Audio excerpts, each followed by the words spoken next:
Hello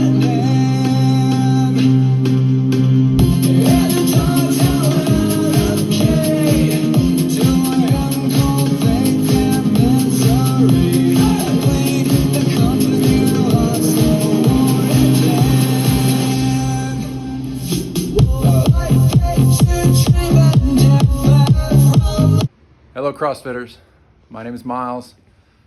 I hope you guys are enjoying this beautiful day. This is the workout for Friday, March 27th, 2020. Let's go over the whiteboard. First, we're going to start off with a back pulling movement. Let's go over those movements. The prescribed movement is a strict chest to bar or a strict pull-up with you holding at the top position for 2 seconds. If you can, try to keep a nice hollow position. 1001, 1002, and you want 5 reps. If you don't have a rig for you to do chin-ups on, you can do a barbell bent over row. What you want to do is you want to set up a nice stable base position with a nice flat neutral back, get a narrow grip, and you're going to pull into your navel while squeezing together your shoulder blades. Depending on your weight, you want anywhere between 8 and 10 reps. If you have a lighter weight, bump up that rep scheme to about 10 to 15. If you don't have a barbell, but you have some dumbbells, a double bent over row would work. Once again, a nice neutral spine. Go ahead and grab the dumbbells. Main thing is to not use your body to move the dumbbells. You want to use nothing but back. Go ahead and squeeze, lift up and squeeze. Shoulder blades come together in a nice controlled fashion. You bring them back down. Once again, we're aiming for 8 to 10 reps, depending on what weight you have. If you don't have that heavy of weight, 10 to 15 reps. Okay. All right. If you do not have 2 dumbbells and you only have 1, you can still do the movement. Just find an object and control yourself, and you only use one side. You get the concentric and the eccentric by controlling in both directions. Do not use your body weight to fling the weight up. Okay. Hopefully you have enough equipment to accomplish this nice, easy back pulling exercise. But that's not all what we have in store for you today. Let's go back to the whiteboard. The WOD we have in store today is a chipper. We're going to start off with 100 air squats, going to 75 setups, 50 box jumps, and 25 toes to bar, finished off with a 400-meter run. Let's go into those movements. For the air squat, make sure you reach the perceived depth, which is waist below knees, and you do not let your chest fall too much forward. For the CrossFit setup, as you rise up, your main goal is to get your shoulders past the crease of your hips. For the box jumps, you simply propel yourself on top of the box and make sure you stand completely up before you step down to proceed to the next rep. If you don't have a box for box jump ups, you can do jump overs. So I went ahead and placed 2 dumbbells at a perceived distance. Jump with both legs, land with both legs. For the toes to bar, you want to jump up onto your chin-up bar and achieve that Superman to hollow transition. Try to keep that rhythm. Don't fall out of that rhythm. Even if you can't get this whole range of motion, it's better to keep that rhythm than to force a kip or something like that. Another thing, don't try to perform this movement on some kind of rig that hooks up onto a door.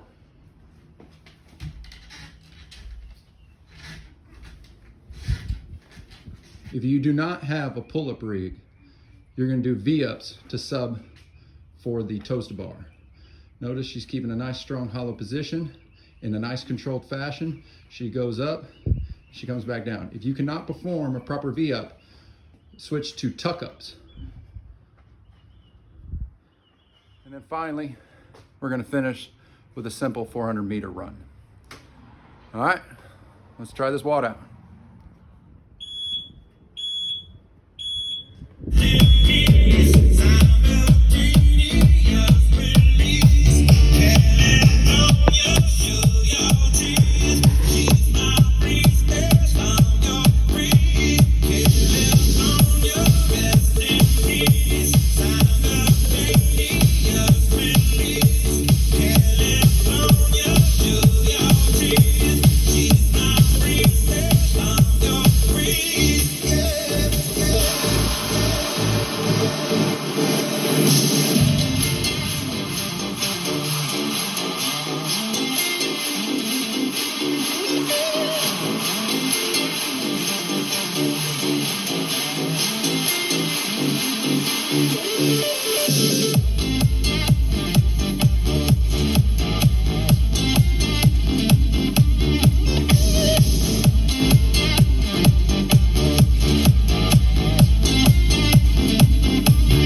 Come here, get the clock.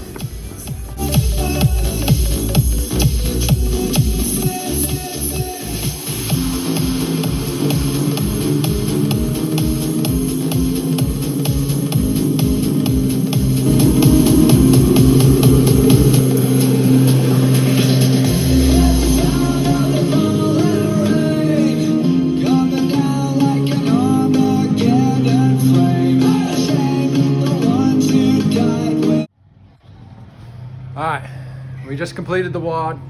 It's a nice little WOD, a good chipper. A lot of legs and a lot of midline. You really kind of burn yourself out at the beginning with those 100 squats straight into the setups, but you feel the combination of those on the box jump. And then the toes to bar. The toes to bar for me was the hardest part. I definitely had to break it up. At one point I even went to singles. And then the run, your form just feels exhausted by the time you hit the run. Now, this is something I did, and this is something I challenge you guys to do. Before the WOD even started, I said to myself, how long will this take? And I kind of broke down each movement. I was like, well, that's gonna take 3 minutes. That'll take about 3 minutes. And I projected that I was gonna finish at 15 minutes. I actually finished, I think, somewhere around 13:40, maybe 13:30. Jill predicted 25, and she ended up finishing in the 17:30 range. So try that, see how close you can predict your time. And I wish you all the luck, and we'll see you next time. Team, one more thing. I want to remind you all about the gathering that CrossFit Ergon's hosting tomorrow night, Friday. It's at 7 o'clock. The link will be in the email.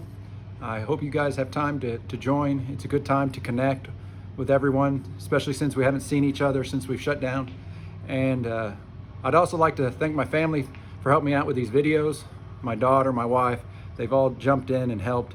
I appreciate it. This is a big thank you out to them. I'll see you all next time. Take care.